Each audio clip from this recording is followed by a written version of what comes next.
Monsieur Bernard Arnault, votre parole publique est rare, et notamment sur la question économique des médias. La Commission apprécie donc que vous ayez pu vous rendre disponible dans des délais relativement brefs pour témoigner devant elle.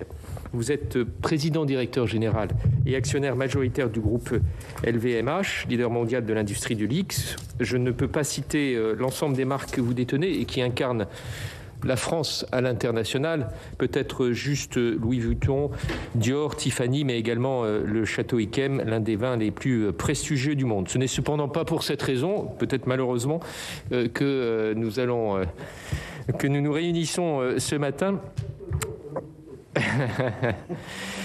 Mais nous vous avons demandé de venir ce jour pour votre engagement dans les médias.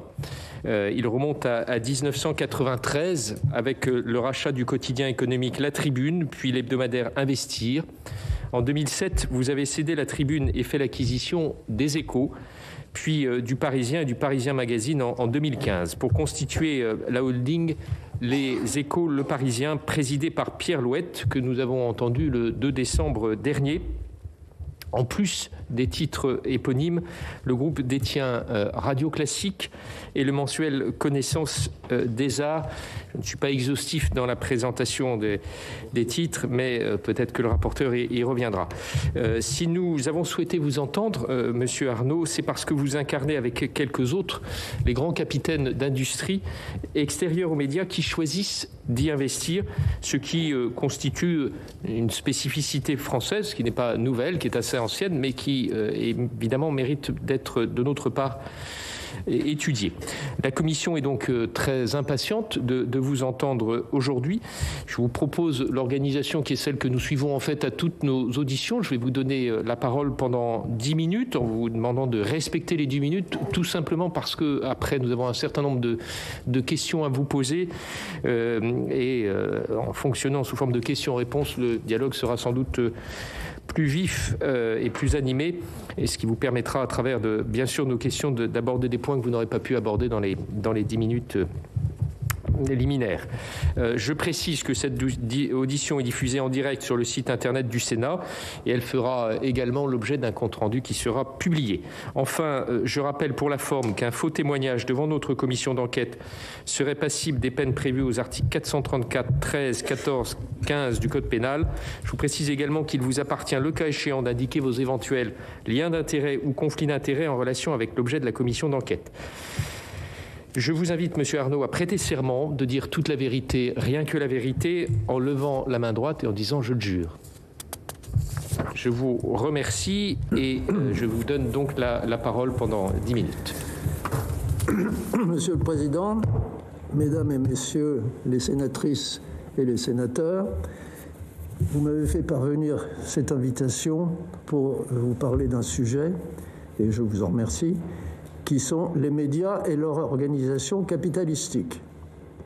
Ce sujet est assez marginal, je dois dire pour commencer, pour le groupe que je dirige. J'espère donc que mes propos pourront vous éclairer suffisamment, car cette activité n'est pas ma spécialité et je n'y consacre qu'assez peu de temps. Néanmoins, depuis le début des années 90, comme le président vient de le rappeler, lorsque j'ai pris la direction du groupe LVMH, j'ai pu, d'une part, approcher la réalité économique de leur fonctionnement, mais aussi leurs difficultés, lorsque la conjoncture est délicate ou que leur position concurrentielle est moins pertinente. J'ai pu tirer de ces constatations quelques idées quant au rôle de l'actionnaire, que je suis heureux de vous présenter brièvement avec mon œil d'entrepreneur avant de répondre à vos questions. D'abord, quels sont les contours du groupe de presse propriété de LVMH? Vous l'avez rappelé, c'est essentiellement 4 titres de presse écrite, Les Échos, Le Parisien, Investir, Connaissance des Arts, mais aussi des médias audiovisuels autour de Radio Classique, essentiellement autour de la musique classique avec Mezzo, Medici TV, entre autres. Ce sont aussi quelques grands salons, par exemple Vivatech, qui donne à la tech française un rayonnement mondial. et ce sont en tout plus de 1600 salariés, dont 644 cartes de presse, et le chiffre d'affaires tourne autour de 400 millions. Et malheureusement, les pertes sont substantielles. Cet ensemble s'est constitué lentement et sans plan concerté. Les titres concernés ont été le plus souvent proposés au groupe par leurs propriétaires qui souhaitaient s'en défaire, soit parce qu'ils avaient échoué à trouver des repreneurs aussi passionnés qu'eux, soit parce qu'ils ne pouvaient plus faire face aux besoins réguliers de liquidité. LVMH a ainsi acquis Radio Classique en 1999, alors que Pierre Faure, le président de la SAGEM, qui en était propriétaire, qui était un ingénieur et passionné de musique classique, cherchait un repreneur. Connaissance des Arts en 2000, lorsque la famille qui le détenait a souhaité s'en séparer.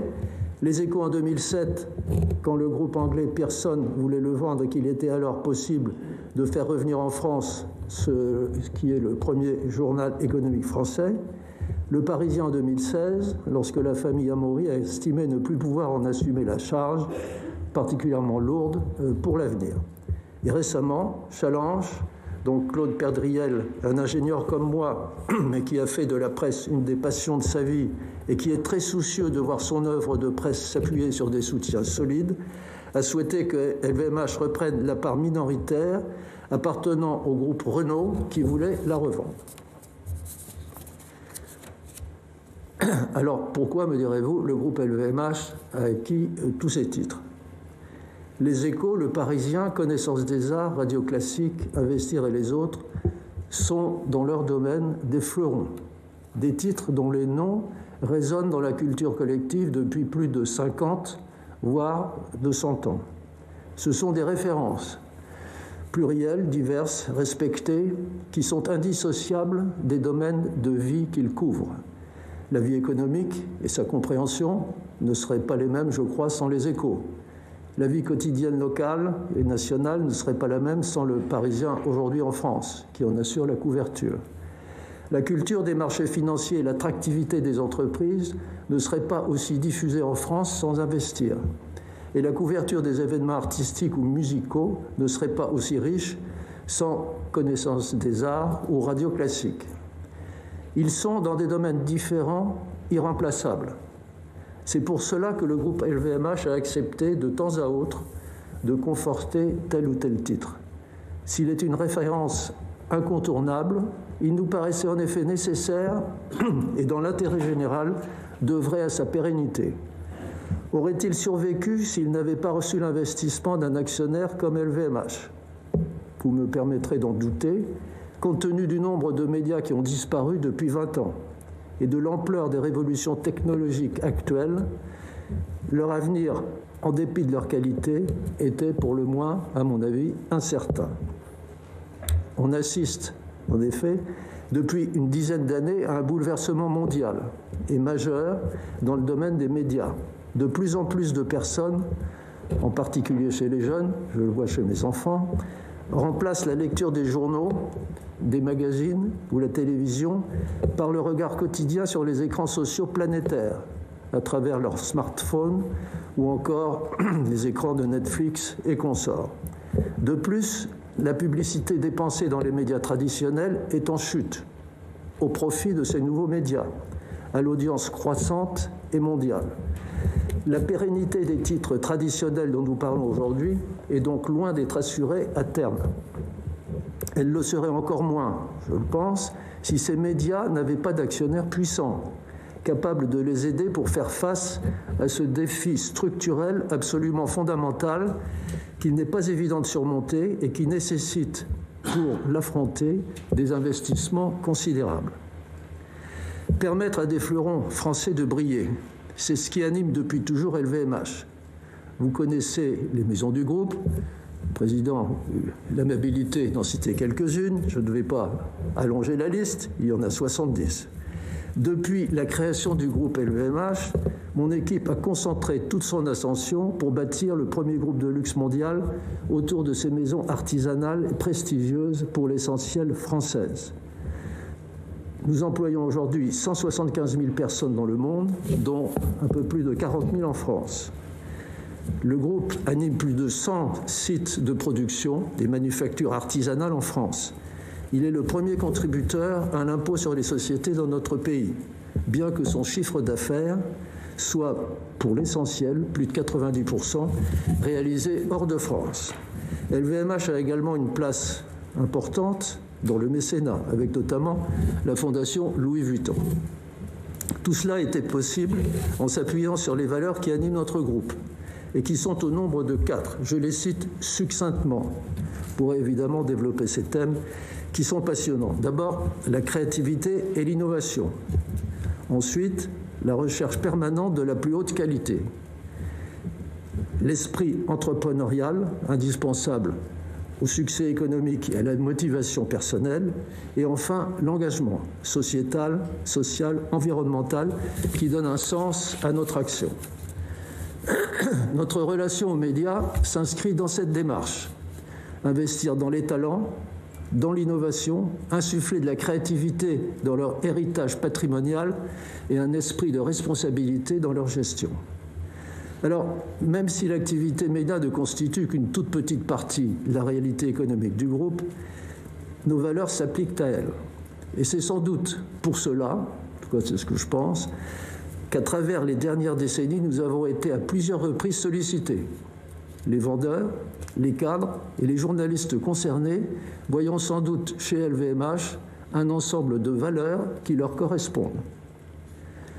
Pour conclure cette introduction par un mot sur le rôle de LVMH en tant qu'actionnaire du groupe de presse Les Échos, Le Parisien, je dirais qu'il consiste essentiellement à accompagner l'adaptation de cette entité face à la concurrence de plus en plus forte des médias numériques planétaires qui prennent chaque jour plus d'importance pour les lecteurs, les auditeurs, les annonceurs, au détriment des médias plus traditionnels que sont la presse écrite, la radio ou la télévision. Le rôle fondamental de l'actionnaire LVMH pour ce faire consiste à aider le groupe Les Échos, Le Parisien à investir puissamment dans les outils d'avenir, le web, le mobile, les nouveaux formats, afin de ne pas se laisser éclipser trop vite par les médias numériques mondiaux qui sont chaque jour plus puissants et plus suivis par nos concitoyens. Pour y parvenir le plus efficacement possible au plan opérationnel, LVMH a donné à la direction de son pôle média, dirigé par Pierre Louette que vous connaissez, une totale autonomie, la même qui caractérise la méthode de gestion décentralisée de notre groupe et qui s'applique à chacune de ces maisons. Voilà, quelques mots. Merci, M. Arnaud, pour cette présentation. Nous allons revenir à travers nos questions sur un certain nombre de points que vous avez abordés dans votre présentation. Nous allons commencer les questions par celle du rapporteur, David Assouline. Bonjour, monsieur. Vous avez exposé les activités que vous avez dans le domaine des médias. À l'inverse d'une audition qui a eu lieu hier, ce n'est pas l'ampleur de ces acquisitions qui fait l'objet de votre témoignage devant notre commission d'enquête, c'est-à-dire une énorme concentration dans le domaine des médias, car la liste est relativement brève. Les Échos, Le Parisien aujourd'hui en France, Investir, Radio Classique, Connaissance des Arts, mais aussi Boursier.com. C'est des prises de contrôle ciblées et avec quand même des ambitions, me dit-on, et je lis en ce moment dans d'autres, sur d'autres médias, on y reviendra. En tous les cas, ce qui nous intéresse, c'est que vous êtes là, un instant, on a dit là, plus grande fortune du monde. Votre groupe est puissant, il a des activités, de nombreux employés dans le monde, un succès incroyable, et même dans ces moments de pandémie, il augmente ses bénéfices de façon tout à fait incroyable.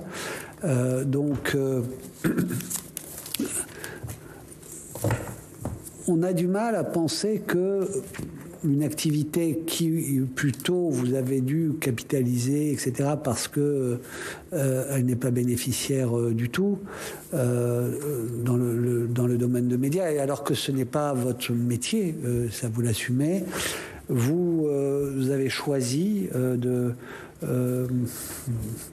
d'investir dans des médias comme ça pour faire œuvre d'intérêt public, d'intérêt général.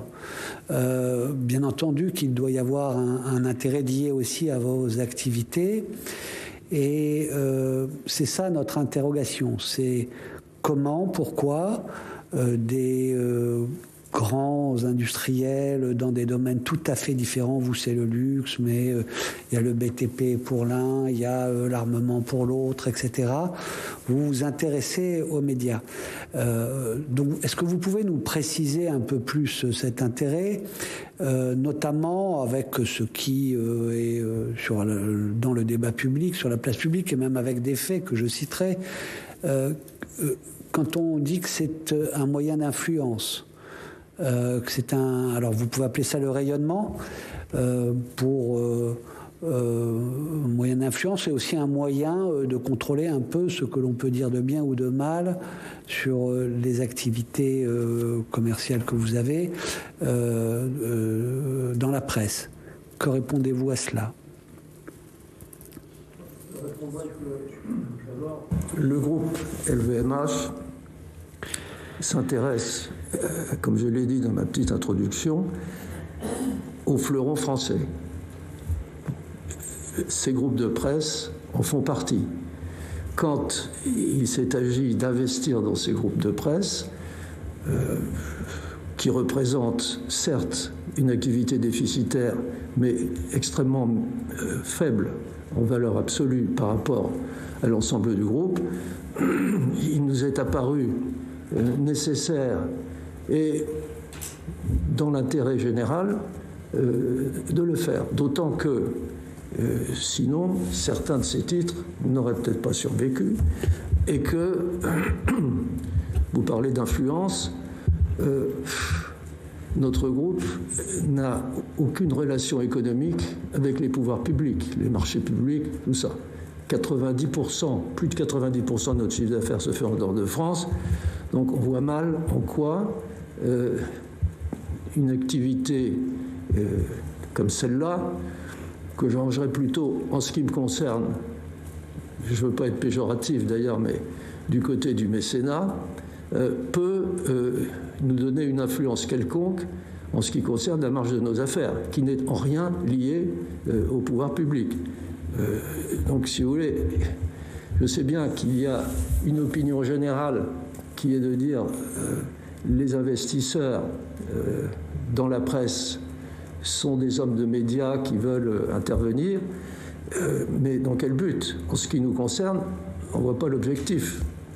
L'objectif, pour nous, c'est de faire en sorte que ces entreprises réussissent à redevenir rentables. D'ailleurs, ce qui est atteint aujourd'hui, cette année, pour la première fois depuis 10 ans, par les Échos, et de faire en sorte que ce petit groupe de presse prospère. Voilà. Et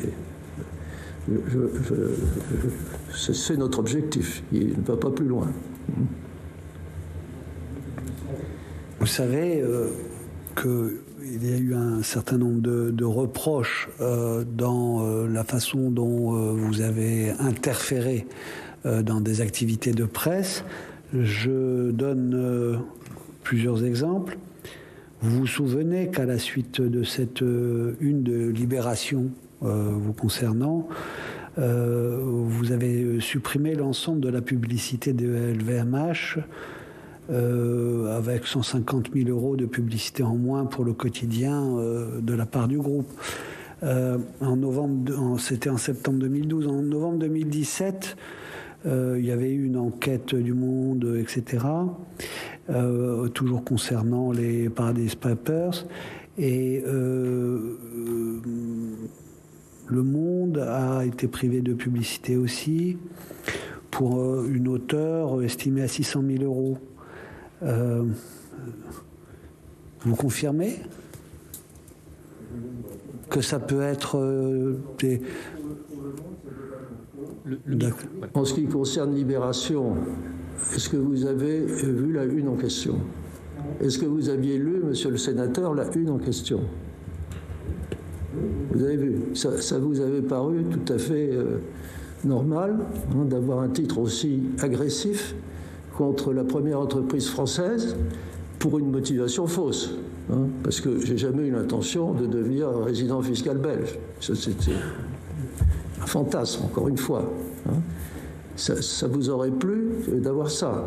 Et non seulement il fallait accepter cette une, et on faisait quasiment jamais de publicité dans Libération. Les lecteurs de Libération ne sont pas les clients du groupe. Donc on a dit, voilà, on s'est vengé en faisant plus de publicité, mais on n'en faisait déjà quasiment pas. Donc tout ça, c'est... Alors je me suis plaint, effectivement, j'ai appelé le directeur de l'époque, je ne sais plus qui c'était, en lui disant, Libération, vraiment, c'est incroyable de pouvoir traiter des plus grosses entreprises françaises et son actionnaire et son dirigeant de cette façon. Je ne sais pas, peut-être que vous trouvez ça bien, on ne sait rien. Mais je ne suis pas là pour vous dire si je trouve ça bien ou pas bien. Et d'ailleurs, vous avez absolument le droit plein et entier d'être choqué, d'être pas d'accord avec la façon dont la presse peut traiter ou votre personne ou vos activités. Mais le sujet que l'on traite là, indépendamment des personnes, c'est le sujet des possibilités par la puissance économique ou financière d'utiliser cela pour interférer sur la liberté de la presse, parce qu'il y a d'autres moyens. Si on se sent... Est-ce que vous avez d'autres exemples? Je veux finir. Sur Le Monde, je vous dis c'est faux, et sur Libération, de toute façon, on ne faisait pas de publicité. Alors, où est le problème? Bien. Non, mais moi j'ai vos réponses, mais je répète, c'est pas... Mais est-ce que vous avez d'autres exemples, monsieur le sénateur? Est-ce que vous avez d'autres exemples à me montrer? Alors ensuite, il y a quelque chose qui a fait un peu plus l'actualité ces derniers jours d'ailleurs, mais je pense que ça vous le reconnaîtrez. Il y a eu d'embaucher, on va dire, en tous les cas de missionner par votre groupe, monsieur Bernard Squarcini, pour enquêter sur la vie privée et sur la vie tout court de monsieur Ruffin, qui était en train de faire un film qui va s'appeler Merci Patron plus tard. Je répète, je ne juge pas telle ou telle chose, je suis factuel et je vous pose la question. La justice a acté le fait qu'il y avait eu cela et a proposé que, moyennant le versement de 10 millions que vous avez accepté, l'affaire serait close. Vous me confirmez cela? Pourquoi? Comment? Quelle suite vous avez donnée vous-même dans votre entreprise à cette affaire? Alors, dans cette affaire, d'abord, il faut savoir que c'est la justice qui a proposé au service juridique d'LVMH cette formule de CJ, enfin d'accord conventionnel, convention générale d'intérêt public. On n'avait pas demandé. C'est le juge qui l'a proposé. OK ? Et dans ce document que vous pouvez consulter, nous n'avons reconnu aucune culpabilité. Donc je réfute toute culpabilité, ce qui a été approuvé par la justice française dans ce dossier. Si vous essayez d'insinuer qu'on est coupable en quoi que ce soit dans cette affaire, monsieur le sénateur, je vous invite à lire la décision de justice. Je répète, je n'insinue pas, je ne suis pas dans un dialogue personnel avec vous, je dis ce qui est et je vous demande de réagir justement, je vous donne la possibilité de donner des explications et donc vous avez accepté de donner 10 millions pour quelque chose où il n'y a aucun sujet pour vous, c'était comme ça. Le juge nous a proposé cette transaction afin d'éviter que nous soyons pris dans cette affaire à laquelle on n'avait rien à voir, hein, et notamment aucune responsabilité. Voilà. Quant à M. Ruffin, tout le monde le connaît, hein, c'est quelqu'un de très brillant, qui est d'extrême gauche, et pour lequel le groupe LVMH, depuis toujours, est un épouvantail. Alors pourquoi sommes-nous un épouvantail? Parce que nous sommes français, parce qu'on embauche en France, parce qu'on crée des ateliers en France, et que c'est un contre-exemple tellement flagrant pour sa stratégie de communication qu'il est obligé d'essayer de trouver des poux dans la tête partout. Et si on a essayé d'éviter que M. Ruffin, lors d'une assemblée générale où il avait prévu de venir pour enfariner tout le monde, puisse entrer dans la salle, franchement, je vois pas le problème. Non, mais je crois qu'on n'est pas sur sur la même longueur d'onde de réflexion. Je répète, ce qui nous intéresse ici, c'est de voir les possibles interférences de puissance économique sur la liberté d'expression, la liberté de la presse. Les faits dont je parle, je les invente pas, c'est pas moi qui ai été les chercher, ils sont là. Et donc, ce que je sais, c'est que M.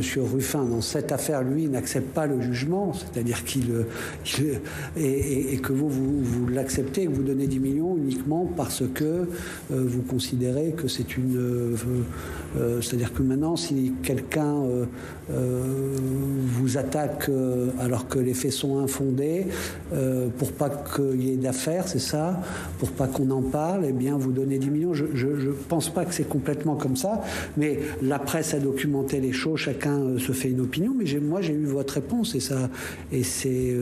on peut continuer cette audition sur des question qui touche un peu plus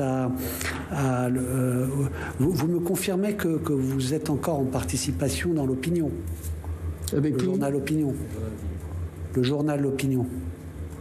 Ah oui, on a un investissement tout à fait minoritaire dans le journal L'Opinion, oui.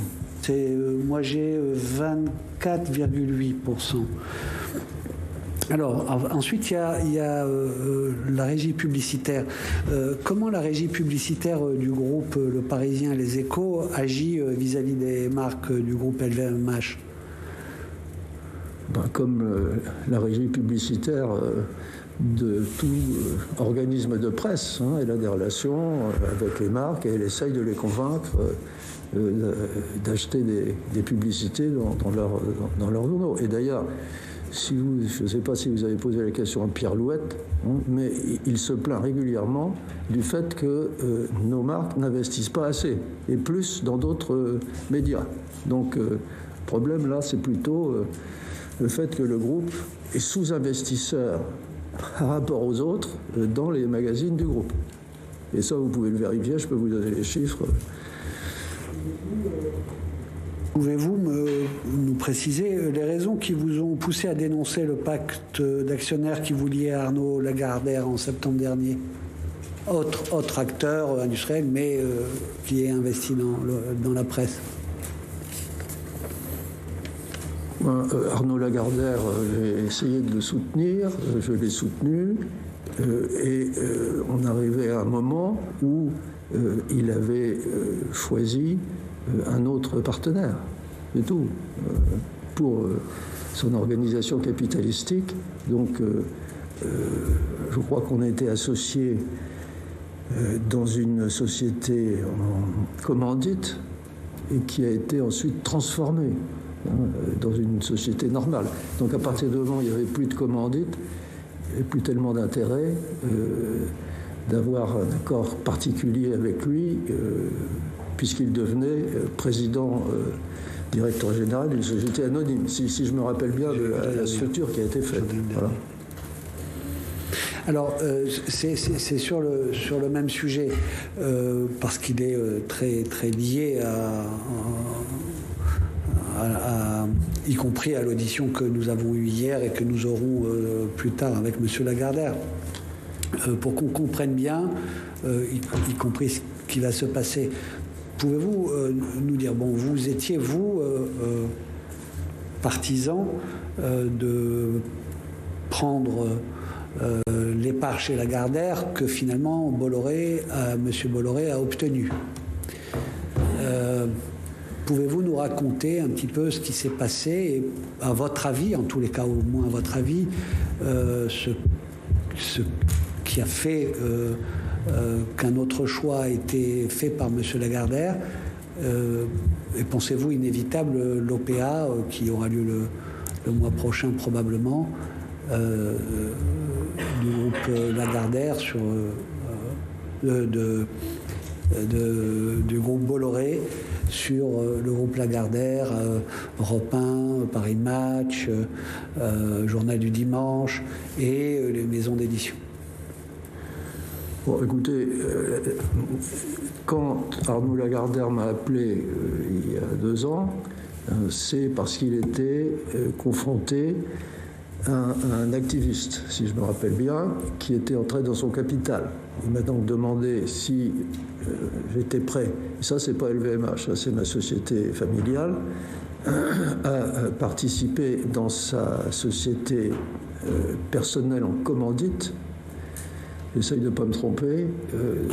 Enfin, on était donc là pour le soutenir et face à cet actionnaire activiste. Ensuite, les choses ont évolué et finalement, je crois que Arnaud Lagardère a passé un accord qui est maintenant tout à fait public avec le groupe de Vincent Bolloré. Et donc, notre présence dans cette société-là était moins évidente. Et nous sommes aujourd'hui actionnaires, petit actionnaire, je crois, 10% de la société anonyme qui en résulte. Voilà à peu près le... Il y a une incongruité souvent dans nos réflexions parce que sur la question des aides à la presse, Oui. Pensez-vous que ces aides à la presse sont distribuées de façon juste ou équitable alors que votre groupe, qui a quand même une certaine sécurité, est de loin encore le principal bénéficiaire avec, disons déjà, plus de 2 fois plus que le deuxième qui en bénéficie, qui est le Figaro et le Monde, etc. Je connais mal les calculs de l'aide à la presse. Moi, le principe vous avez peut-être réfléchi, qui serait de faire de la discrimination entre tel ou tel titre parce que son actionnaire est plus ou moins solide. Ça, je ne vois pas très bien comment ça peut se justifier. Où on fait des aides à la presse, et à ce moment-là, il faut que ça se fasse de manière un peu œcuménique, ou on n'en fait pas du tout, ce qui peut aussi se défendre. Mais... après, comment vous allez choisir entre tel actionnaire, est-ce qu'il est assez solide, tel autre, il est moins solide, donc on va donner moins, enfin, on est parti dans quelque chose... C'est juste le principe, moins à ceux qui en ont le plus et plus à ceux qui en ont le moins. Peut-être qu'on peut imaginer ça. Oui. Enfin, moi, je suis partisan de garder un système à peu près également réparti ou de le supprimer complètement. Bien, moi je voudrais revenir sur les conditions économiques que vous avez bien décrites dans votre propos liminaire, le contexte économique des médias en disant que c'est un secteur économique à la rentabilité faible, ce qu'on veut bien entendre parce que ça corrobore un certain nombre de témoignages qu'on a eu jusqu'à présent de personnes qui sont venues dans cette commission d'enquête, tous sauf un qui hier nous a dit au contraire, chiffre à l'appui, que la rentabilité opérationnelle était forte dans le secteur des médias. Vincent Bolloré, pour le nommer, qui nous a donné des chiffres sur la marge de EBITDA en moyenne, en disant qu'il y avait 2 secteurs particulièrement rentables, le luxe et les médias. L'automobile, les cosmétiques intervenant loin derrière. Les chiffres sont assez étonnants et ne correspondent pas à l'analyse que vous avez. Alors, je ne veux pas vous demander de commenter des chiffres qui ne sont pas les vôtres, mais est-ce qu'il y a une possibilité de rendre l'activité média financièrement rentable ? Alors, je pense qu'il y a moyen de la rendre rentable. D'ailleurs, je vous l'ai dit tout à l'heure, les Échos sont actuellement à l'équilibre. Donc, on essaye de faire en sorte que le reste revienne aussi à l'équilibre. Quant au fait que ce soit le deuxième secteur le plus rentable après le luxe, je pense que Vincent Bolloré a raison. Mais il fait référence à ces grosses sociétés mondiales qui sont des sociétés de médias. Si vous prenez Facebook, si vous prenez Microsoft maintenant qui est en train de se développer là-dedans, enfin, c'est des sociétés extraordinairement rentables. Et d'ailleurs, une des questions, à mon avis, à laquelle il serait intéressant de réfléchir, c'est pourquoi ces sociétés-là ont été créées aux États-Unis et pas en Europe. Je pense que c'est ça le problème. Plutôt que... je ne veux pas interférer sur les débats du Sénat, mais plutôt de se concentrer sur les entreprises françaises qui existent actuellement, qui sont difficiles au niveau de leurs résultats, qui sont aidées par des groupes financiers, capitalistes. Alors on peut critiquer, on peut dire oui, enfin bref, on peut leur prêter des arrière-pensées. En ce qui me concerne, on n'a pas, mais bon. Mais le problème de fond, c'est quand même que l'Europe perd son leadership depuis des années, depuis le début des années 2000. Pourquoi Facebook a été créé aux États-Unis et pas été créé en Europe? C'est ça le vrai problème auquel il faudrait réfléchir, à mon avis. C'est peut-être là-dessus que, enfin, je n'ai pas de conseil à vous donner, mais une réunion d'enquête sénatoriale pourrait être très intéressante. Je serais prêt à venir y participer à nouveau, si vous voulez. Pourquoi on a raté ça? Qu'est-ce qu'on n'a pas fait dans notre pays, ou en Europe en général, pour que des entreprises comme ça se créent ici? Il n'y avait pas de raison que ça se crée aux États-Unis. Alors maintenant, il y a un peu plus de start-up, un peu plus, ça commence à s'accélérer. Mais on est parti 20 ans après. C'est un vrai sujet, mais c'est vrai que ce n'est pas tellement le sujet de notre commission d'enquête, quoique notre problématique est aussi de faire en sorte qu'il y ait des vrais leaders mondiaux dans le domaine des médias, qui soient d'origine française ou d'origine européenne. Et on voit bien qu'il y a d'ailleurs un certain nombre de regroupements qui sont en train d'opérer ces derniers mois. Je pense à TF1 et M6, par exemple, et l'argument des responsables des responsables de TF1 est clairement celui que vous énoncez, c'est-à-dire faire émerger un leader européen. Je pense qu'ils ont raison. Sans doute. Bon, ça, c'est mon avis. Je ne suis pas moi qui décide, mais je pense qu'ils ont raison. Alors, de ce point de vue, je voulais vous interroger parce que, évidemment, compte tenu de la puissance de votre groupe, vous avez précisé la stratégie, mais qui est une stratégie assez prudente sur la question des médias. On peut en comprendre les raisons. On vous prête aussi beaucoup d'intentions, à tort ou à raison. Donc, c'est le moment peut-être de clarifier les choses. On vous a notamment, on a cité le nom de votre groupe sur l'acquisition d'M6 et également sur celle du Figaro. Est-ce que c'est des interrogations ou des options que vous avez étudiées et auxquelles vous avez finalement renoncé? Alors, écoutez, sur M6, on n'a pas étudié le dossier. On nous a sollicité parce que, compte tenu de la taille du groupe, quand un gros dossier se présente, on nous contacte, mais on ne l'a pas étudié. Quant au Figaro, j'ai vu encore hier que Le Monde disait qu'on avait fait une offre, et ça, c'est quand même très étonnant. Ça vous montre quand même les limites de la presse. C'est faux. Je leur ai dit à plusieurs reprises. Je le confirme aujourd'hui sous serment. Et néanmoins, ils l'écrivent. Ils continuent à l'écrire. C'est quand même étonnant. Nous n'avons jamais fait d'offre sur le Figaro. Et c'est repris systématiquement dans les articles comme celui que vous avez vu hier. Voilà. Non, mais ça montre quand même les limites. Et vous voyez, ma capacité d'influence est limitée, franchement. Ouais, ce qui montre aussi qu'il y a peut-être des coups à prendre quand on s'engage trop dans les médias. Oui. Bah, de toute façon, si vous voulez, moi j'ai l'habitude aussi de me faire attaquer. C'est la réussite d'un groupe économique en France, c'est pas forcément quelque chose qui est bien vu. Je le regrette. C'est dommage. Certains autres pays font de ces groupes des héros. Bon, en France, il faut rester plutôt caché. Et on se fait critiquer, et quand ça marche bien, on se fait encore plus critiquer. même si on emploie beaucoup de monde, même si le groupe en question embauche plus de 10 000 personnes par an en France, même si on est le premier contributeur aux impôts français. Les critiques que j'ai eu des critiques. On a fait la fondation Louis Vuitton. Vous n'avez peut-être pas suivi les critiques qu'on a eues pour ça, quand même. On a dit on faisait ça pour éviter l'impôt. Il faut le faire. On a dépensé près de 800 millions. On fait des expositions, il y en a une en ce moment qui est très très bien. Bon, ça, c'est pas quelque chose qui est rentable, non ? C'est quelque chose qui coûte, parce que pour faire venir une collection pareille des musées russes, ça se fait pas tout seul. Il faut des contreparties, etc. Bon, mais je pense que pour la France, c'est formidable. C'est la première fois qu'une collection comme ça est réunie à Paris, vous voyez ? Mais néanmoins, on est critiqué. Quand j'ai fait un don pour reconstruire Notre-Dame, je pensais, là je me dis, là tout le monde a trouvé ça bien. Ben non, il y a eu beaucoup de critiques. Je dis, mais non, il aurait mieux fait de donner ça aux impôts et que l'État le paye. Quand même.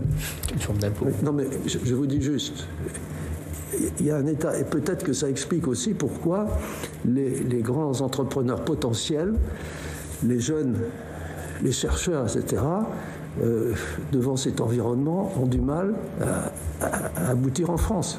Et je dirais que, si je peux me permettre, dans l'environnement politique, quand je vois ce à quoi les responsables politiques sont soumis en ce moment, ça décourage pas mal les vocations. Enfin, c'est mon sentiment. Vous avez autour de la table des gens qui ont encore la vocation, ils vont le montrer d'ailleurs à travers leur...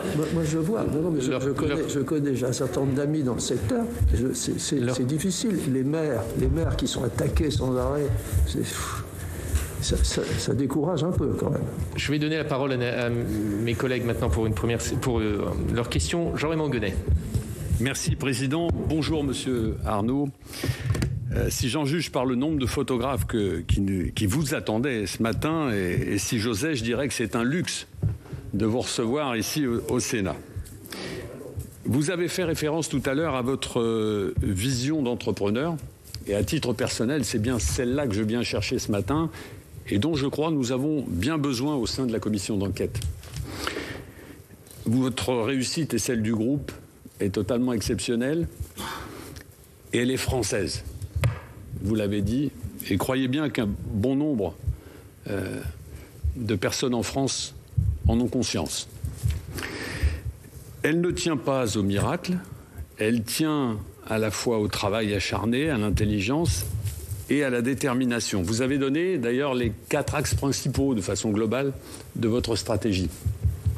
Et je crois qu'en cette période électorale, je pense ces 4 axes seraient bons à rappeler à tous les candidats et candidates aux élections présidentielles.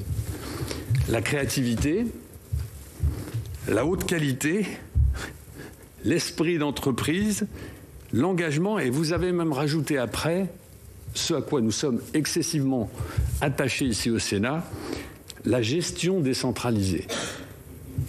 Et Dieu sait si notre pays a du mal avec ça. Alors ma question, elle est relativement simple. La concentration qui nous tient dans cette commission d'enquête, c'est un sujet économique. Le pluralisme, lui, c'est un sujet de démocratie. Alors, comment, à votre avis, concilier la nécessaire recomposition du marché des médias avec la non moins nécessaire préservation de ce pluralisme qui fait vivre la démocratie? Bon, d'abord, on va dire qu'on est dans un pays où les médias sont libres. Aujourd'hui, si on veut faire sortir, un journaliste veut faire sortir un article négatif sur le président de la République, sur le Premier ministre, sur un responsable politique, un article négatif sur un dirigeant d'entreprise, il peut le faire. Évidemment, il faut que ce soit un article fondé ou avec des arguments. Il peut le faire. On est quand même dans un pays où la liberté de la presse et la liberté de la communication est assurée. Je pense que il ne faut pas exagérer l'impact que pourraient avoir certaines opérations de rapprochement. Vous parlez de TF1, de M6, vous parlez d'autres intervenants. Je ne vois pas pourquoi de telles opérations pourraient changer la liberté qui est fondamentale de la communication en France et l'esprit français. Il y aurait de telles protestations, ça ne marcherait pas. Hein. Et donc, à l'inverse, si on crée beaucoup de réglementations complémentaires, et la France est aussi un pays où peut-être dans les affaires en général, dans les entreprises, les réglementations augmentent tous les ans et deviennent, on doit être un des champions des réglementations de tous ordres. Ça n'est pas favorable à la prise d'initiative, au lancement d'entreprises. Donc je serais assez prudent, moi je ne peux pas vous dire ce qu'il faut faire, mais je serais assez prudent de rajouter encore une couche de réglementation complémentaire, voilà, parce que ça va freiner des initiatives. Alors, je ne peux pas aller beaucoup plus loin parce que vous dire quoi faire, bon, c'est pas mon métier. Encore une fois, les médias, c'est pas ma spécialité. Et ce que je pense qu'il faudrait essayer de se mettre en situation de favoriser, s'il doit y avoir des nouveaux médias Internet, etc., de favoriser leur apparition, leur création, leur développement à partir de France ou d'Europe. C'est quand même ce qui manque. Parce qu'aujourd'hui, moi, je vois mes enfants, mais ils lisent pas les journaux. Ils ne regardent pas la télé, ils regardent leur écran. Donc, l'âge des gens qui regardent la télé n'arrête pas d'augmenter. La publicité aujourd'hui, moi je vois dans notre groupe, on a bougé complètement des médias traditionnels aux médias Internet. Et les sommes maintenant, on fait plus de la moitié des investissements. Et ça a changé en 10 ans sur les médias Internet, au détriment des magazines. Certains, d'ailleurs, sont au bord de la catastrophe économique. Donc, avant de rajouter une nouvelle réglementation extrêmement contraignante, je ferai quand même un peu attention. Voilà. Michel Laugier. Merci, Monsieur le Président. Monsieur Arnaud, bonjour. C'est vrai que dans l'ambiance assez morose de la France, actuellement aggravée par la pandémie, ça fait plaisir de recevoir ici les personnes qui font rayonner la France de manière plus que positive dans le monde entier. Justement, cette commission d'enquête nous permet de recevoir beaucoup de grands noms de l'industrie française. Donc Vincent Bolloré, Lagardère, Xavier Niel, Patrick Drahi, vous-même. Alors justement, je voulais savoir, vous l'avez un petit peu effleuré, mais j'aimerais connaître vraiment qu'est-ce qui attire selon vous les plus grands industriels dans les médias. Ça, c'est ma première question. Ma deuxième question, ça serait vous avez parlé de changement d'usage. On ne lit plus les journaux de la même façon. Vous avez fait référence à vos enfants. On n'écoute plus la radio de la même façon. On ne regarde plus la télévision de la même façon. Donc, est-ce qu'aujourd'hui, vous avez de nouvelles ambitions ? Le président Lafont vous a interrogé sur M6 et sur Le Figaro, mais peut-être qu'il y a d'autres choses, parce que vous êtes limité à cette réponse-là, mais est-ce qu'il y a d'autres ambitions vers d'autres médias ? Ça, c'est ma deuxième question. Et la troisième, puisque vous l'avez évoqué plusieurs fois, ce sont les grandes plateformes, vous avez dit planétaires, hein, vous n'avez pas dit internationales, planétaires. Mais justement, est-ce que vous ne serez pas intéressé pour créer une plateforme planétaire ? Bon, alors, qu'est-ce qui attire les investisseurs dans les médias? Je pense que souvent, c'est des propositions, en tout cas en ce qui nous concerne, qui leur arrivent. On nous sollicite. On nous dit pourquoi vous ne voulez pas nous aider dans telle ou telle situation. C'est ce qui s'est passé avec, vous l'avez rappelé, Monsieur le Président, avec Arnaud Lagardère. C'est ce qui s'est passé récemment quand mon ami Claude Perdriel devait trouver quelqu'un qui achetait la participation minoritaire. C'est encore lui qui dirige complètement le Challenge, la participation minoritaire détenue par Renault. Il préférait probablement que ce soit avec quelqu'un qui a d'excellentes relations, avec une estime réciproque. Donc chez nous, en tout cas, c'est un long processus. On ne sait pas, c'est un long processus et ça reste extrêmement petit par rapport à l'ensemble du groupe. Donc c'est pas quelque chose comme nos recherches d'entreprise dans le développement externe mondial. On a racheté, vous avez vu certainement l'année dernière, une entreprise américaine qui s'appelle Tiffany, qui était la première marque américaine, une des premières marques mondiales de joaillerie. Bon, ça, c'est un très gros investissement. Et donc, moi, personnellement, je consacre beaucoup de temps à ces affaires-là, et le groupe, beaucoup moins aux autres opportunités dans les médias. Alors, lesquelles on pourrait faire dans l'avenir, ça dépend de celles qu'on va nous proposer. Pour l'instant, je peux pas vous répondre. Ah pardon, vous m'entendez mal, excusez-moi. Mais oui, c'est le masque, ça c'est le masque, c'est le problème du masque. En plus, on m'a donné un masque spécial, j'ai l'impression qu'il est moins... Le son se transmet moins. Donc, pour la suite, d'une manière générale, si vous voulez, on ne donne pas nos projets. Alors, je sais bien qu'on est dans une assemblée tout à fait spéciale aujourd'hui, mais de même que devant mes actionnaires, je ne donne pas les projets. Voilà. Mais en tout cas, les deux que vous avez évoqués ne figurent pas dans la liste des projets. Alors, démarrer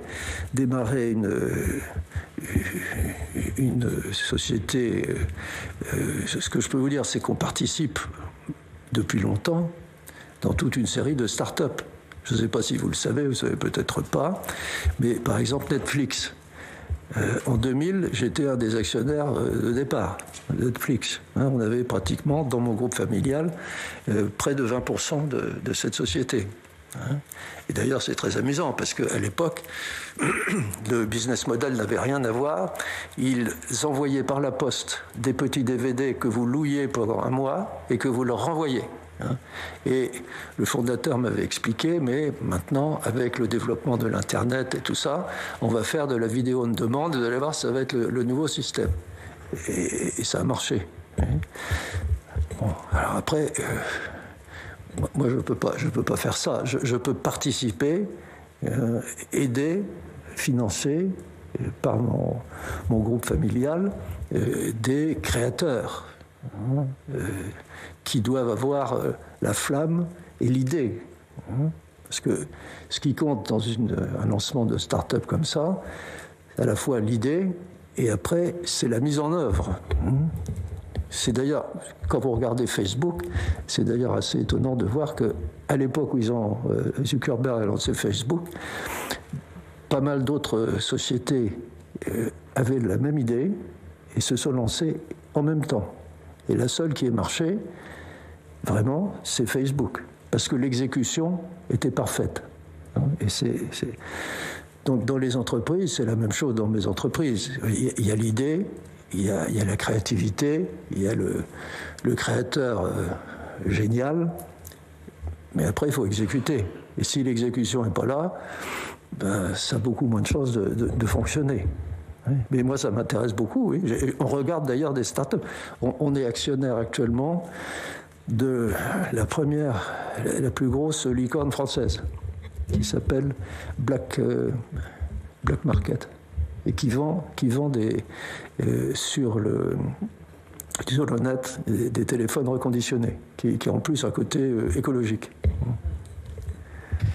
Non, mais ça, c'est passionnant. Moi, ça m'intéresse énormément. Mais je ne vous garantis pas de faire un Facebook français. Ça. Monique de Marco. Oui, merci. Merci pour toutes ces précisions, Monsieur Arnaud, et pour votre investissement avec Black Market, c'est-à-dire une entreprise qu'on peut apprécier par sa volonté justement de travailler sur le recyclage. Mais là, ce ne sont pas mes questions. Je souhaitais rebondir sur 2 questions qu'a posées David Assouline. Celle concernant la transaction de votre groupe LVMH, moyennant la condamnation pour espionnage sur le journal Fakir.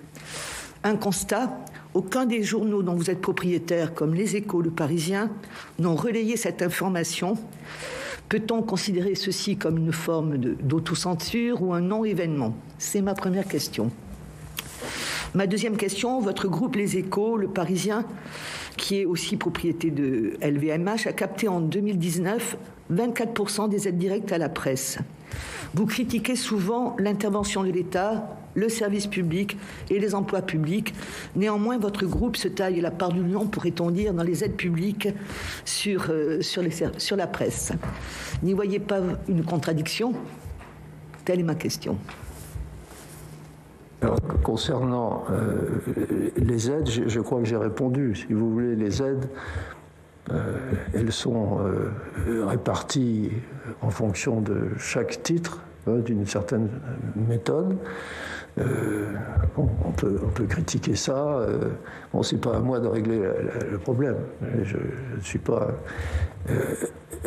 Quant au fait que les journaux du groupe n'ont pas cité l'accord transactionnel qui a été... C'est ça la question? Bon, ça, j'en sais rien. Franchement, je ne sais pas. C'est quand même un non-événement en plus. Enfin, je ne sais pas, il faut poser la question journaliste. Ça a dû être pris dans d'autres journaux. Enfin, je ne sais pas. Mais en tout cas, moi, je ne me suis pas occupé de ça. Je n'ai absolument pas de commentaire à faire là-dessus. Evelyne Renaud-Garabédian. Merci, Monsieur le Président. Monsieur Arnaud, oui. Vous êtes à la tête du plus grand groupe industriel de luxe dans le monde, que vous avez construit patiemment avec, comme tout capitaine d'industrie, une vision d'en arriver à terme à ce que vous souhaitiez. Vous avez bâti un empire de la culture française qui rayonne dans le monde.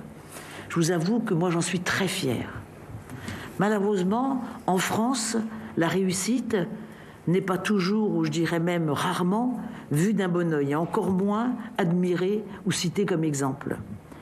Notre commission, aujourd'hui, elle porte sur les liens entre la concentration des médias et la démocratie. Moi, j'ai une question simple à vous poser. Est-ce que vous pensez que vous ne seriez pas attaqué de la même manière si vous n'aviez pas des activités dans les médias, ou bien pensez-vous qu'il s'agit tout simplement d'un argument supplémentaire? Merci de votre réponse. Non, je pense que je suis critiqué, malheureusement, en contrepartie de la réussite du groupe. Et les médias, au niveau de la réussite économique, encore une fois, ils y contribuent pour une somme négative.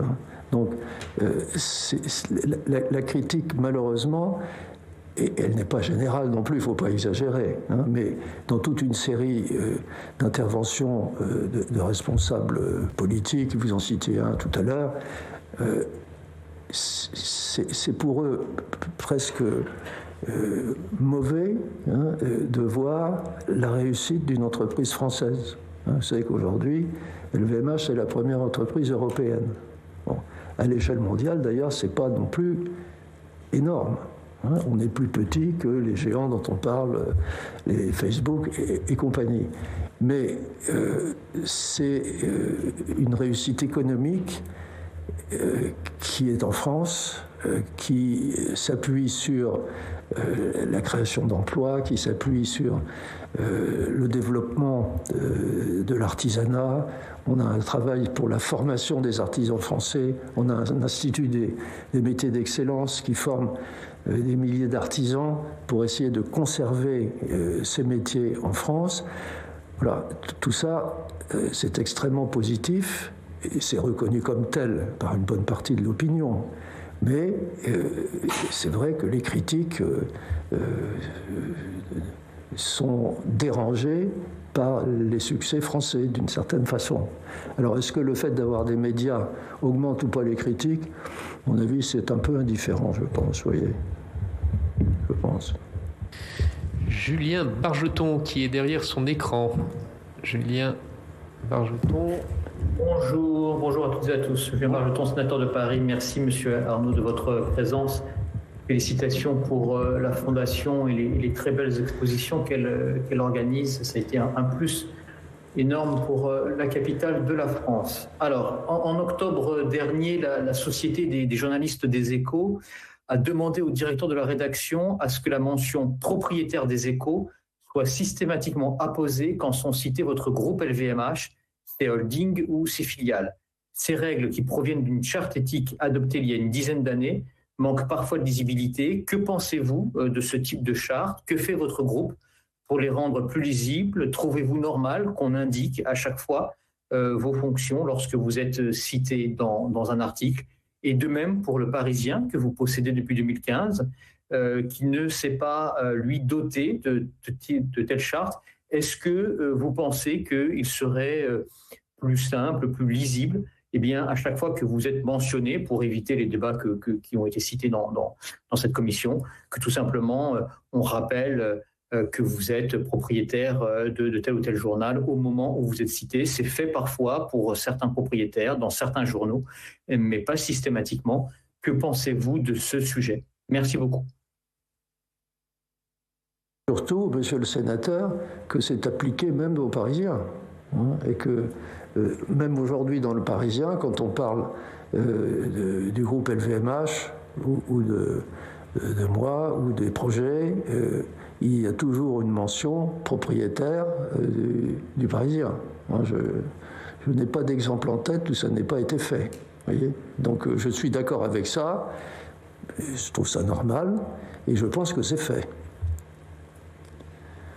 Sylvie Robert. Oui, merci Monsieur le Président. Bonjour Monsieur Arnaud. Alors je vais continuer sur ces phénomènes de concentration qui ne sont pas nouveaux, c'est pas depuis hier, depuis avant-hier, mais effectivement si cette commission d'enquête s'est mise en place, c'est que ce sont des phénomènes qui prennent de l'ampleur et qui peuvent à un moment interroger sur la question, mes collègues l'ont dit, du pluralisme ou de la démocratie. On a vu dans déjà beaucoup d'auditions que nous avons effectuées des motivations qui sont des motivations d'ordre économique, très clairement, d'autres des motivations d'ordre peut-être idéologique, voire politique.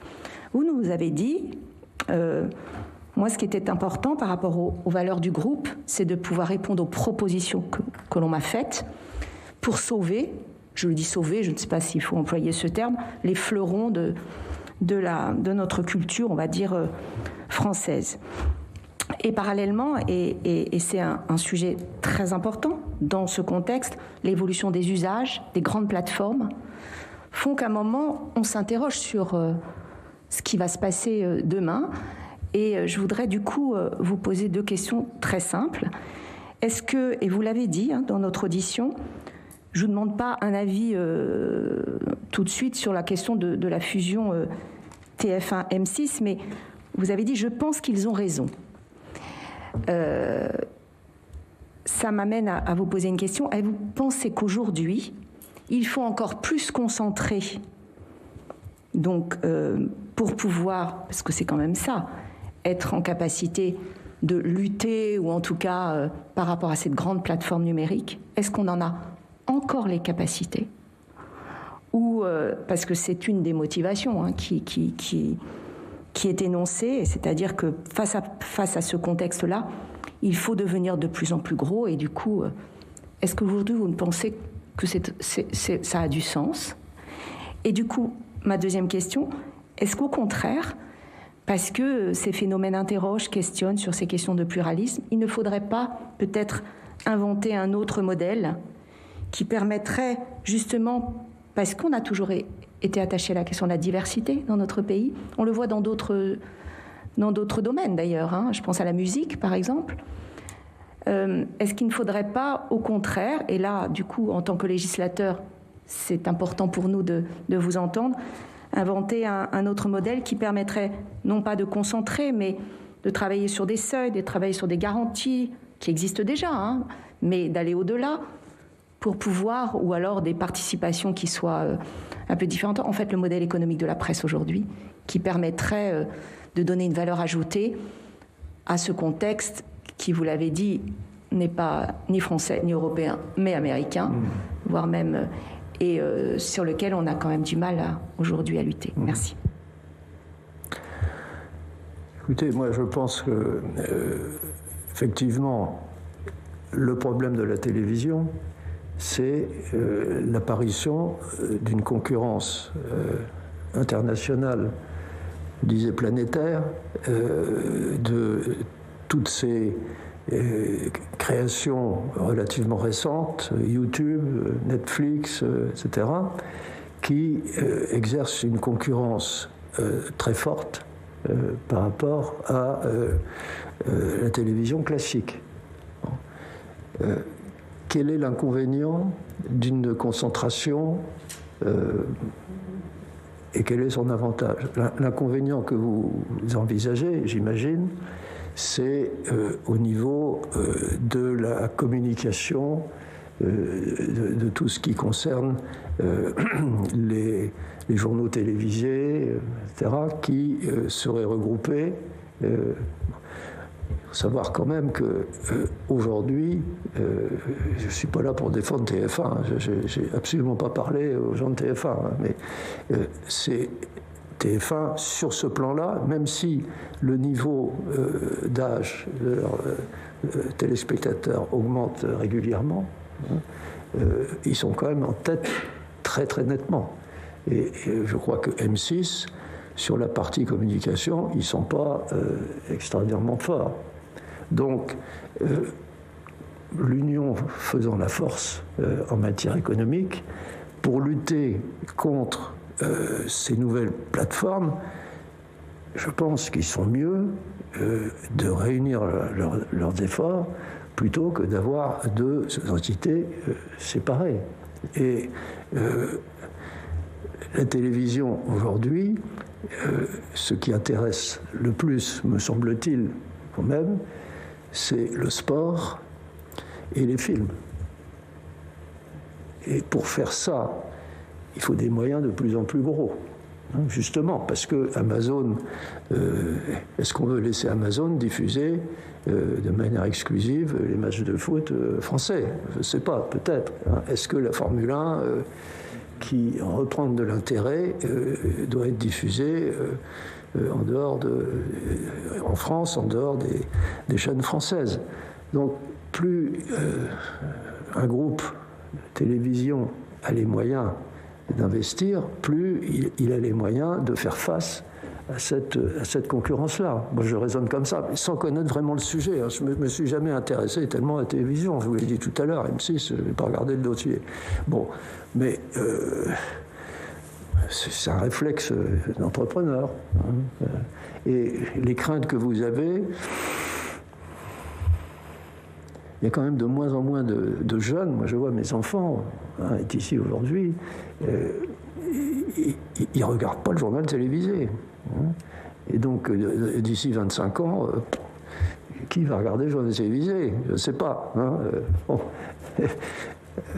Donc, tout ça, il ne faut pas non plus se laisser trop marquer par un syndrome de problème qui a trait à, et là vous avez raison, à la démocratie. Mais la démocratie en France, quand même, hein, on est un pays de grande liberté et d'expression, me semble-t-il. Bernard Fieller. Merci, monsieur Arnaud, pour vos explications. Donc, vous comprenez que nous nous interrogeons sur le problème de la concentration des médias avec le risque qui est en cours pour la pluralité de l'information. Et la deuxième chose, c'est pour la défense et permettre la poursuite de la liberté de création en France et du rayonnement de la culture française. Alors, vous nous dites intervenir un peu par mécénat. On dit que c'est un domaine des médias qui peut être profitable. Mais pour gagner comme ça des parts de marché, enfin pour conquérir le monde, est-ce qu'on peut continuer à défendre et à faire vivre une culture française, ou bien au contraire, pour répondre aux demandes d'une clientèle, s'internationaliser et finalement diluer notre culture dans une culture mondialisée? Vous qui connaissez bien ça avec le luxe, est-ce que vous pensez que la culture française, elle peut résister justement à cette dilution dans des groupes qui pourraient rivaliser avec les gros groupes mondiaux, ou au contraire, qu'est-ce qu'il faudrait faire pour qu'on puisse garder? C'est-à-dire, est-ce que simplement ça doit passer par du mécénat pour continuer à faire vivre notre culture et nos particularités françaises et européennes, je dirais? Mais la culture française, est évident qu'il faut que les médias français participent à son développement. Et d'ailleurs, je crois que c'est le cas aujourd'hui. Canal+, par exemple, finance énormément de films français et que toute cette activité-là contribue au développement de la culture française. Maintenant, c'est aussi difficile de faire face au succès énorme des films américains qu'on voit partout, et on ne peut pas les interdire. On ne peut pas faire comme certains pays qui limitent la production à leur propre création. Donc il y a également une question de concurrence des créations. Dans nos métiers, c'est la même chose. On promeut mondialement des marques françaises qui ont un appel extraordinaire sur la clientèle internationale, aux États-Unis, en Chine, au Japon, etc. Mais quelquefois, qui sont créés par des créateurs qui travaillent avec nous et qui ne sont pas forcément français. La créatrice de Christian Dior actuellement est une Italienne. Donc, mais elle défend de manière formidable la marque Christian Dior et arrive à lui faire atteindre un degré de désirabilité dans le monde exceptionnel. Donc, on avait il y a une dizaine d'années un autre créateur chez Dior qui était aussi non français, qui était un Anglais, qui s'appelait John Galliano, qui lui aussi avait apporté un souffle créatif formidable. Donc, la culture française, elle est restée. Et Dior, c'est une marque française. Donc, s'il faut, c'est arriver à faire ça. Maintenant, au niveau de la culture pure, littéraire ou cinématographique, c'est probablement plus difficile à cause de la langue. Et d'ailleurs, en Europe, il faudrait essayer de développer un peu l'usage de la langue française, qui devait être la langue normalement utilisée à Bruxelles, et maintenant tout se passe en anglais, alors que les Anglais sont sortis. Bon, ça, c'est un autre sujet. Pierre Laurent. Oui, bonjour monsieur Arnaud. D'abord une remarque préalable à l'adresse de mes collègues, parce que ça s'est déjà dit hier quand on a reçu monsieur Bolloré. Il n'y a pas les Français qui aiment la réussite française et ceux qui l'aiment pas. Moi, je ne croise pas tous les matins des Français qui n'aiment pas la réussite française. Bon, peut-être qu'il y en a beaucoup, que vous en croisez beaucoup, mais personnellement, j'en croise pas beaucoup de ce type-là. Par contre, c'est vrai qu'en France, il y a une passion de l'égalité. Et que quand des gens gagnent énormément d'argent et que d'autres ont du mal à vivre, il y a une attention française à cette question. Il y a des gens qui peuvent aimer la réussite française et penser que ça ne se résume pas au CAC 40, qui peuvent aimer la réussite française et penser que M. Arnault devrait payer l'impôt de solidarité sur la fortune. C'est pas... Tout ça n'est pas contradictoire. Mais ce n'est pas non plus la question de la commission d'enquête. Non, mais puisque ça fait plusieurs fois qu'on entend ces remarques et que notre audition est retransmise, c'est pas inutile quand même de mettre les points sur les i sur cette question. Une remarque aussi préalable, vous avez à plusieurs reprises, ça a été abordé, balayé d'un revers de main la question de la condamnation, enfin pas de la condamnation, de la convention judiciaire que vous avez signée avec la justice. On peut quand même s'étonner, puisque vous avez l'air sûr de vous sur l'innocence de votre groupe, de payer quand même 10 millions d'euros pour éteindre une procédure judiciaire. 10 millions d'euros, c'est quand même beaucoup d'argent. Évidemment, on n'a pas, vous et moi, exactement le même rapport à ce que représente 10 millions d'euros, mais c'est quand même beaucoup d'argent. Donc si vous étiez si sûr de vous, pourquoi avoir accepté l'extinction de cette procédure judiciaire? On peut quand même s'en étonner. Ensuite, je voudrais venir sur la question de la concentration. Le problème, M. Arnault, c'est que vous n'êtes pas seul à être propriétaire de grands journaux. Et finalement, vous êtes très peu nombreux aujourd'hui. Vous, M. Bolloré, M. Drahi, M. Niel... Donc en fait, quelques grandes fortunes, quand on fait le compte, possèdent l'essentiel aujourd'hui du paysage médiatique français. Et c'est là qu'il y a un sujet qui nous amène à débattre de la question de la concentration. Donc en fait, les règles dans ce monde-là se font avec une influence importante de ces propriétaires-là. Vous ne pouvez pas dire, par exemple, que renvoyer comme ça la question des aides à la presse. Parce que quand on discute de savoir s'il faut réformer les aides à la presse, les journaux que vous possédez donnent leur avis sur cette question. Et si tous les journaux possédés par ces grands groupes donnent le même avis, c'est-à-dire il ne faut pas réformer les aides à la presse, elles ne sont pas réformées. Or, aujourd'hui, elles sont profondément inégalitaires. Et on pourrait effectivement imaginer d'autres règles. D'ailleurs, il y a d'autres règles qui ont existé. Par exemple, on a créé à une époque une aide au quotidien à faibles ressources publicitaires. Elle est aujourd'hui très faible, alors qu'on sait que la publicité est une arme économique très importante pour l'existence ou la non-existence des journaux.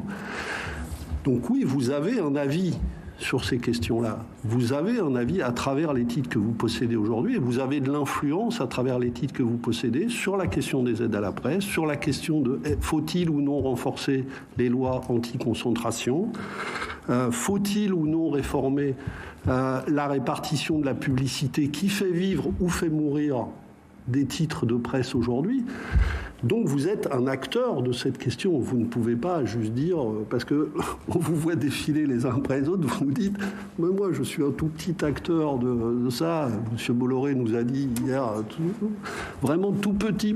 Vous êtes tous tout petits, mais le problème c'est qu'au total, vous êtes 4 ou 5 à tout posséder. Donc vous ne pouvez pas dire que les décisions qui sont prises dans ce secteur, vous n'y êtes pour rien. Donc effectivement, nous pensons, enfin nous sommes un certain nombre à penser qu'il faudrait sûrement se pencher sur les règles actuelles parce que nous voyons le paysage se rétrécir, le paysage démocratique se rétrécir. Et ça n'est pas le fait de mettre en cause les titres que vous possédez, mais au total, le paysage se rétrécit, le nombre de titres se rétrécit, les questions de pluralisme sont sans cesse posées. Et par de très loin, la confiance des citoyens s'érode. Donc il faut changer des règles et vous ne pouvez pas juste nous dire faites confiance à quelques grands champions qui vont résoudre tous les problèmes. Effectivement, les problèmes, le mécénat, comme vous avez dit, ne suffira pas à faire vivre durablement le pluralisme de la presse. Voilà ce qui nous préoccupe ici. Si vous voulez réagir ou pas. Bon, Monsieur Laurent a posé plusieurs questions. Très brièvement, il a dit, vous avez beaucoup d'argent, fortuné, etc. Bon, je veux quand même vous signaler et vous faire remarquer que l'essentiel de ce qui est recouvert par ce terme, ce sont les actions du groupe LVMH. Et comme ce groupe, grâce à tous ses employés, à ses 175 000 employés, dont plus de 40 000 en France, dont plus de entre 5 et 10 000 recrutés tous les ans, avec 100 sites industriels. Je sais que vous êtes attentifs à ça, 100 sites de manufacture artisanale en France, 500 sous-traitants. Bon, grâce à la réussite de toutes ces équipes, qui est un travail de 40 ans, ces actions ont beaucoup monté. Mais ce n'est pas sur mon compte en banque. C'est des actions qui servent à l'outil industriel.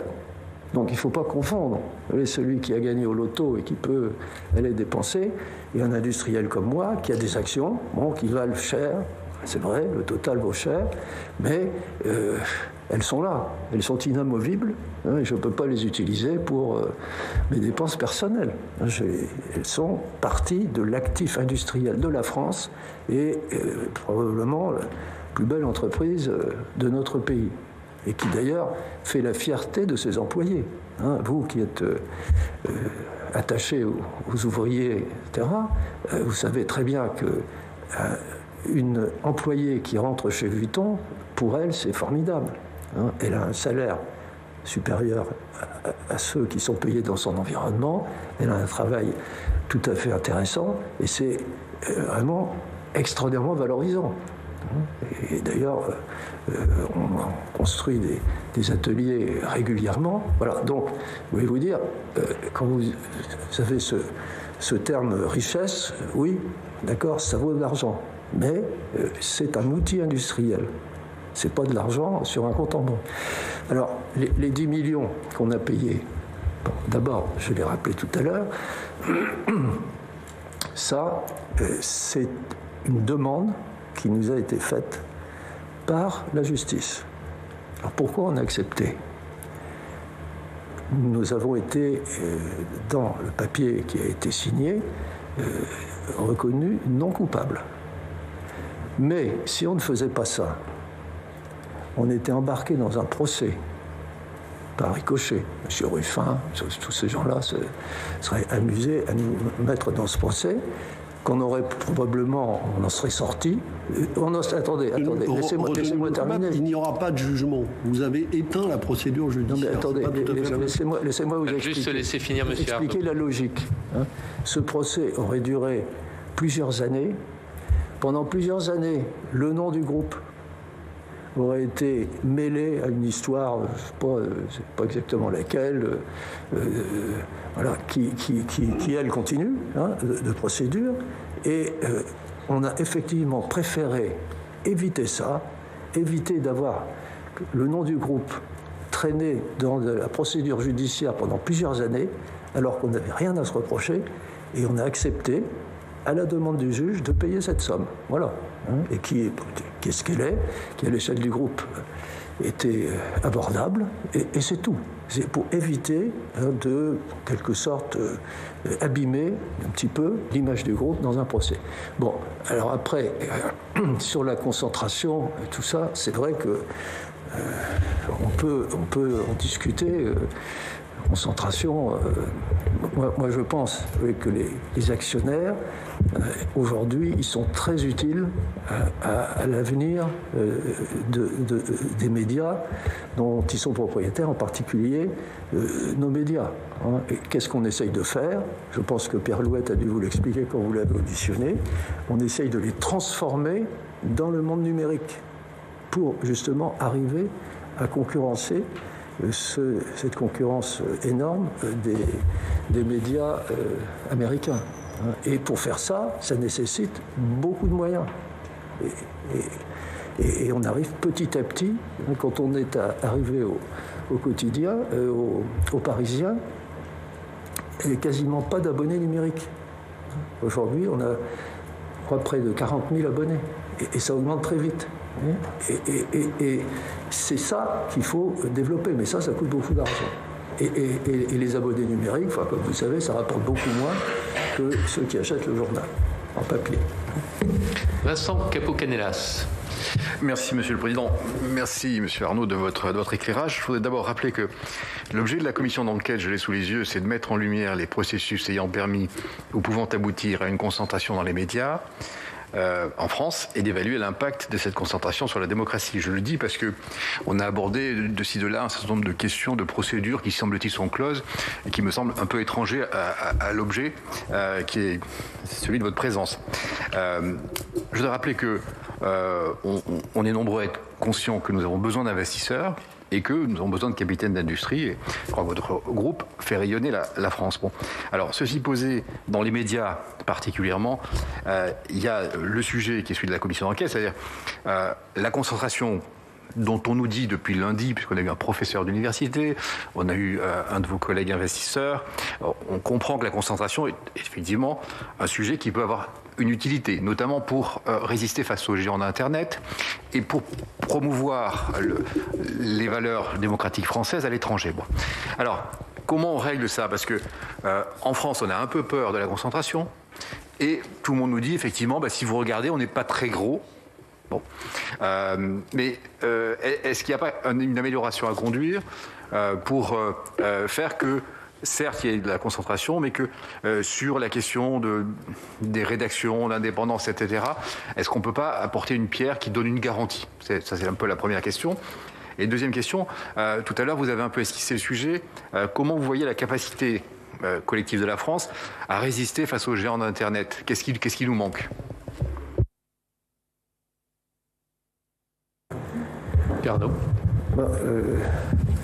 Sur la première partie, donc comment faire? C'est difficile. Moi, je ne suis pas législateur. J'ai du mal à. Ce que je pense, si vous voulez, c'est que chaque journal, chaque média a quand même une ligne. Hein, voilà. Et cette ligne, il faut quelque part, par exemple, les Échos. Les Échos, c'est un journal économique qui est un défenseur ou un illustrateur de l'économie de marché. Bon. Et en tant qu'actionnaire, c'est une ligne à laquelle on a adhéré. Voilà. Après, ce sont les rédactions qui la mettent en œuvre. Le Parisien, c'est un journal, je dirais, populaire, plutôt général, qui est globalement un journal de nature assez centriste, mais assez écuménique, dans lequel les lecteurs s'intéressent essentiellement, il faut quand même le savoir, au sport et aux faits divers. Et d'ailleurs, leur partie faits divers est très bien faite. Je ne sais pas si vous avez lu récemment les articles sur les différents assassinats, tous les procès. C'est très très bien fait. Bon, ok.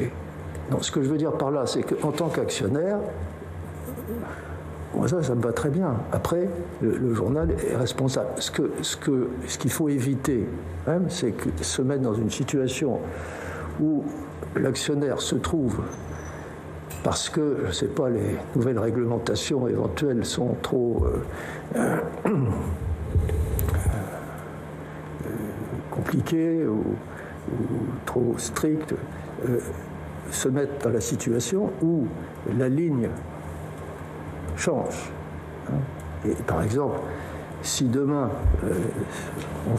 on se trouvait avec un Parisien qui devient un journal sur un extrême ou sur un autre, il faut que l'actionnaire puisse réagir quand même. Je n'ai pas envie d'avoir un journal qui devienne financer un journal qui devienne le support de l'extrême droite ou de l'extrême gauche.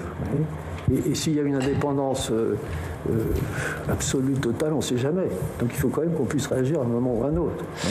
De même, si, je prends un exemple stupide, mais si les Échos, demain, devaient défendre l'économie marxiste, qui plaît peut-être à M. Laurent, on ne sait rien, mais bon, serait quand même extrêmement gêné. Bon, vous voyez, il faut quand même qu'il y ait des garde-fous. Alors, je ne dis pas qu'il faut rien changer, mais je pense qu'il faut quand même qu'il y ait des garde-fous. Pardon, excusez-moi. Oui, vous m'avez entendu? Non, on vous a bien entendu. Excusez-moi. Oui, c'est ce masque, c'est terrible. Ouais, Bon, enfin voilà. Et alors, la deuxième question, c'était sur comment faire pour... Par rapport aux géants d'Internet, comment résister? Qu'est-ce qui nous manque, la France? Les géants d'Internet, pour l'instant, je pense que la seule façon de résister, c'est justement de renforcer ceux qui peuvent le faire, c'est-à-dire d'augmenter la présence Internet de tous ces médias et que les Français investissent dans des start-up en espérant que la prochaine vague, on y soit vraiment associé. Parce qu'on a raté la précédente. Là, il y en a une nouvelle avec le métavers et les NFT. Là, vous avez suivi ça, bien sûr. Essayons d'être là-dedans. Dans votre intervention à l'instant, vous avez fait une référence à un actionnaire qui se trouverait dans une situation où la ligne éditoriale d'un média changerait. Je ne sais pas si vous faisiez référence à un média en particulier. J'ai bien compris que ce n'était pas ceux que vous contrôlez. Mais cette remarque est parfois faite sur CNews, à propos de CNews, le fait qu'il y ait eu un changement de ligne éditoriale avec une orientation politique plus marquée. Alors, je ne vous demande pas de commenter l'orientation de CNews, mais est-ce que si ce cas de figure se révélait, c'est-à-dire que quelqu'un qui utilise en fait un média pour faire passer des lignes politiques extrêmes, est-ce que vous comprendriez que le régulateur intervienne de manière plus marquée qu'il ne le fait jusqu'à présent? Je pense qu'il faut faire tout ça avec une grande prudence, parce que ça peut aller dans un sens ou dans un autre et se révéler aussi contre-productif. Il faut faire attention. Moi, je vous donnais un exemple théorique de ce qui pourrait arriver, et dans le sens, il faut quand même que l'actionnaire puisse réagir, que l'actionnaire ne soit pas mis point et poilier avec une rédaction qui, d'un seul coup, pour des raisons diverses, se met à complètement diverger et sans pouvoir rien dire. Vous voyez, c'est quand même... Si demain, je ne vais pas faire ça, mais je finançais moi un journal, je lançais moi-même un journal en étant à la tête du journal. Bon, là, c'est autre chose. Je ferai des choses. Mais là, la direction est complètement donnée de manière indépendante à une équipe. C'est le cas actuellement. Pierre Louette, il gère tout ça. Je le vois rarement. Il a dû vous le dire. Très rarement. Dernière question du rapporteur. Oui, beaucoup de choses ont été dites, échangées sur le fond. C'est aussi l'occasion d'avoir des échanges avec des industriels sur l'économie d'un secteur. Donc, le débat, franchement, n'est pas de considérer que parce que l'on pose des questions, qu'on exerce un droit aussi de critique, cela veut dire que l'on essaye de dévaloriser ou de critiquer de façon systémique, on va dire, une réussite française. Je suis très très fier quand des sociétés, des innovations, des créations, des sportifs, des artistes français rayonnent dans le monde. Et quand je me promène dans le monde, je suis très heureux qu'on dise du bien de telle ou telle chose que l'on fait, et plutôt que l'inverse. Et d'ailleurs, faut arrêter aussi la petite musique. Qu'il n'y a qu'en France qu'on critique comme ça. Ailleurs, ils sont très fiers d'eux. Il y a des gens qui critiquent aux États-Unis leurs fleurons toute la journée. C'est le propre des démocraties. Et les seuls endroits où on ne critique pas, d'ailleurs, les puissants du pays, on va dire, qu'ils soient économiques ou politiques, ce sont dans les dictatures ou dans les régimes très autoritaires. Donc, voilà, il n'y a pas en tous les cas, nous, ici, on est plutôt dans une réflexion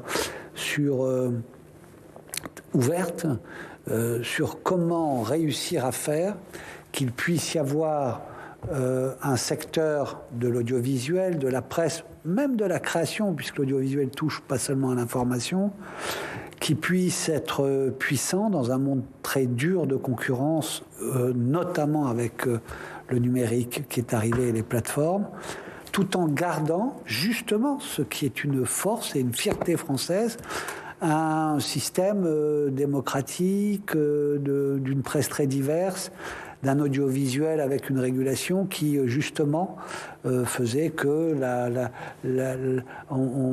on essaie de faire vivre dans ce qui est nos principes constitutionnels, la liberté, l'indépendance et le pluralisme des médias. Donc c'est vraiment là-dessus qu'on travaille, c'est comment concilier et faire en sorte que dans un univers où la tendance est à la concentration parce qu'il y a les géants du net, eh bien on